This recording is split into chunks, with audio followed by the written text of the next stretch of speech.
வாணியம்பாடி சட்டமன்ற தொகுதி பாட்டாளி மக்கள் கட்சியின் ராமதாஸ் அணி வேட்பாளர் அன்பரசு கொத்தக்கோட்டை, வெள்ளக்குட்டை, நிம்மியம்பட்டு உள்ளிட்ட பகுதிகளில் தீவிர வாக்கு சேகரிப்பில் ஈடுபட்டார்.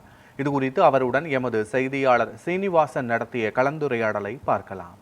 வாணியம்பாடி சட்டமன்ற தொகுதியில பாமக ராமதாஸ் அணி சார்பில் அன்பரசு என்பவர் போட்டியிடுகிறார்.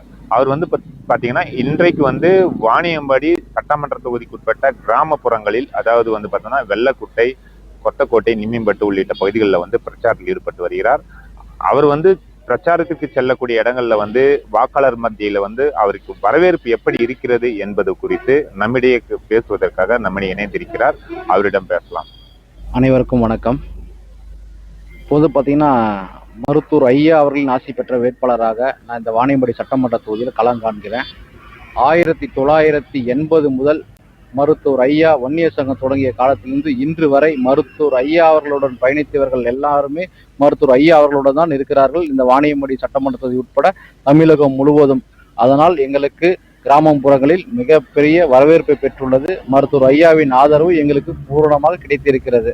வாணியம்பாடி சட்டமன்ற தொகுதியில் வெற்றி பெற்றால் என்னுடைய முதல் வாக்குறுதி பார்த்தீங்கன்னா குடும்ப அட்டைக்கு ஒரு சிலிண்டர் இலவசம் அப்படி சொல்லியிருக்கிறேன். இது பெண்கள் இடத்துலையும் தாய்மார்கள் இடத்துலையும் அப்புறம் கிராமப்புறங்களிலும் மிகப்பெரிய அமோகமான வரவேற்பை பெற்றிருக்குது. கடந்த பார்த்தீங்கன்னா 15 ஆண்டுகளாக ஒரே கட்சி தான் இந்த வாணியம்பாடி தொகுதியில் ஆட்சியில் இருக்கு.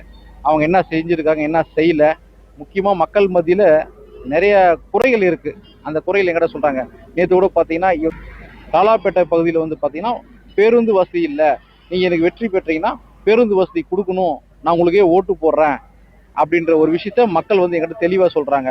நான் உங்களிடத்துல வாக்கு சேகரிக்கும் போது நான் வெற்றி பெற்றால் உங்களுக்கு பேருந்து வசதி கண்டிப்பா கொண்டு வருவேன் அப்படின்னு ஒரு வாக்குறுதி கொடுத்துருக்கேன். அடிப்படை வசதிகள், சாலை வசதி, குடிநீர் வசதி இன்னைக்கு கூட அது கொஞ்சம் பற்றாக்குறையா தான் இருக்குது. இந்த வாணியம்பாடி சட்டமன்ற தொகுதியில வேலை வாய்ப்பு என்பது சுத்தமா இல்லாம இருக்குது. நிறைய பேர் வேலைக்கு போகாம சும்மா தான் இருக்கிறாங்க. படிச்சு முடிச்சு எல்லாருமே பார்த்தீங்கன்னா டபுள் டிகிரி வாங்கியிருக்கிறாங்க. வேலை வாய்ப்பு என்பது குறைவா இருக்குது. நான் சட்டமன்ற தொகுதியில வெற்றி பெற்று எம்எல்ஏவானா நான் அவங்க கொடுத்த முதல் கோரிக்கை பார்த்தீங்கன்னா இளைஞர்களுக்கு வேலை வாய்ப்பை உருவாக்குவேன்.